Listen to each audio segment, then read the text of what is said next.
Mislim da kod Aleksandra Vučića je reč o, kako bih vam to objasnio, znate, kada uđete u ozbiljan svet finansija, politike, odgovornosti, odluka, odjednom vidite da ništa nije onako kao što ste mislili dok niste bili u tom svetu. Ja nisam baš ušao u taj svet, ali sam malo prekoračio tu granicu i tekako privirio u taj svet. Potpuno je sve drugačije. Kao da ni atmosfera nije ista, kao da gravitacija nije ista, sve je drugačije. Način na koji se razgovara. Ali govorimo svima. Ne govorimo o pojedincima. Govorimo o ukupnoj atmosferi. I ta ukupna atmosfera, kao vir, kao vakuum, hvata vas i kaže, ovo je život. Ono su prazne priče. Pogledaj u moć. A pogledaj u nemoć. I ako tada nemaš veru, ali istinsku veru, ne veru Vojislava Koštunice koji nema ništa protiv crkve i verovatno ide ponekad u crkvu, nego istinsku veru, strasnu veru, svetosavsku veru. Ako veruješ u Hrista na način na koji su Skojevci verovali u proletera i u Staljina, ako ozbiljno veruješ, onda može se odupreš.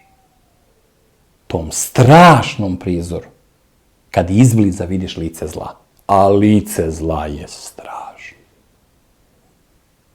Onaj ko nema tu takvu veru.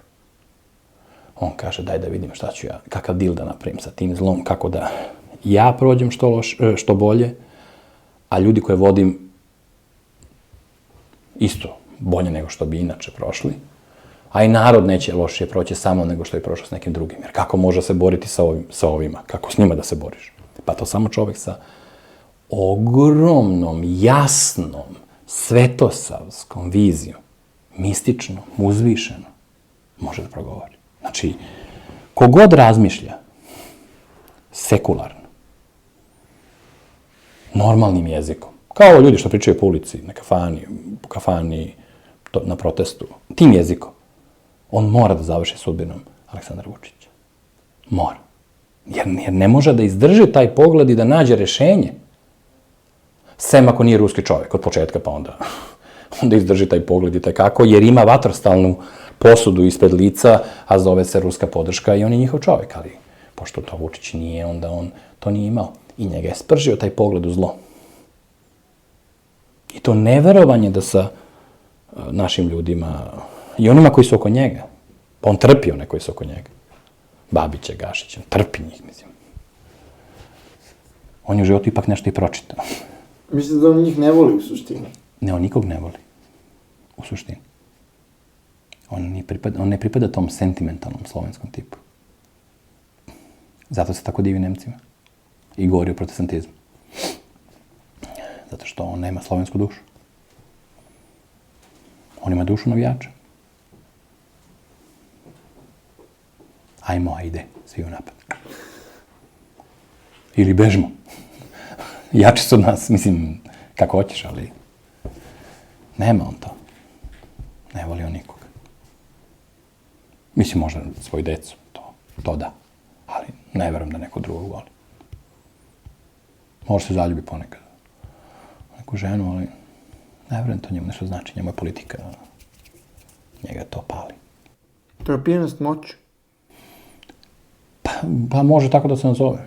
Jeste, može. Mislim, imaš i sportista koji dan i noć ubacuju loptu. I kad nije trening, oni ostaju, bacaju loptu u koš, bacaju loptu u koš, bacaju. Mislim, to je njima život. Bezverje je problem. Bezverje. To je... I to sledi svakoga. Ne može čovek koji je ateist i koji zastupa srpstvo da bude koristan Srbi. A ja vam to potpisao. Sem u ratu. U ratu može da bude i tekako koristan. Kao heroj, kao bolničarka. U miru ne može. Apsolutno ne može. Možda bude u stvari da nas bude više. Negde, dekor bude malo 3 metra duži. Mislim, ljudi koji stoje i drže one natpise i ne znam, prkosno gledaju i dok ne odu kući, onda posle kad dođe kući, onda ih žena pita gde si bio, onda planiraju letovanje, sledeći vikend. Mislim, a pre toga govore, poginućemo. Ja znam mnogi ljudi koji su rekli da kad ako uhapse ikada Mladića i Karadžića, da će oni leći na ulicu, da tenkovi pređu preko njih. Ja znam koliko hoćeš takvih ljudi. I često onako u šali pitam, Beše, ti si mi rekao, pa ne znam, i ode, pobegnu, mislim. Tako je to. Kao deca, naši ljudi. Ne treba im puno zamerati, treba ih jačati, da budu bolji. Ozbiljniji. Vrlo je zanimljivo da poput Aleksandra Vučića i neke druge figure na srpskoj političkoj sceni su krenuli kao nacionalisti, a završili kao evrofanatici. Tu je također primjer i Čede Jovanovića. Vuka Draškovića još više. Mislim, Vuk Drašković je najekstremniji primjer. Vuk Drašković je primjer kao kad bi Kaluđer postao član satanističke sekte. Mislim, na tom nivou je primjer. Kod Vuka. Da li ste vi verovali Vuka u 90-ih u određenoj meri? Ja nikad nisam verovao ni jednog čoveka. Ja verujem u Boga. A volim neke ljude, mislim, ali nemam tu vrstu ideje da verujem nekom čoveku. Mene privlači. Ja srcem osjećam ko mi govori iskreno i imam prema njemu blagonaklon odnos. Bratski. Često pomažem onima koji mi se obrate za pomoć. Ne procenjujem da li su dobri, loši, da li im ja verujem, ne verujem. Uopšte ne bavim se time, jer u srpskom narodu, gde je sve spojeni sudovi, pokvareni telefoni, gde svi sve ogovaraju, ideja poverenja i vere. Vuk Drašković je bio čovek koji je izvestan literarni talenat uneo u politiku. I inače dosadno politiku i, mislim, bezvezno on je podigao na taj nivo, mislim, na nivou spektakla je njegov beli mantil i, ne znam, njegove rečenice su delovale ozbiljno, mislim, i privlačile ljude i mnogi su poginuli koji su išli za tim rečenicama. Ne zbog Vuka, nego zbog srpstva. Vuk isto je jedan od tih ljudi koji ne veruju u Boga.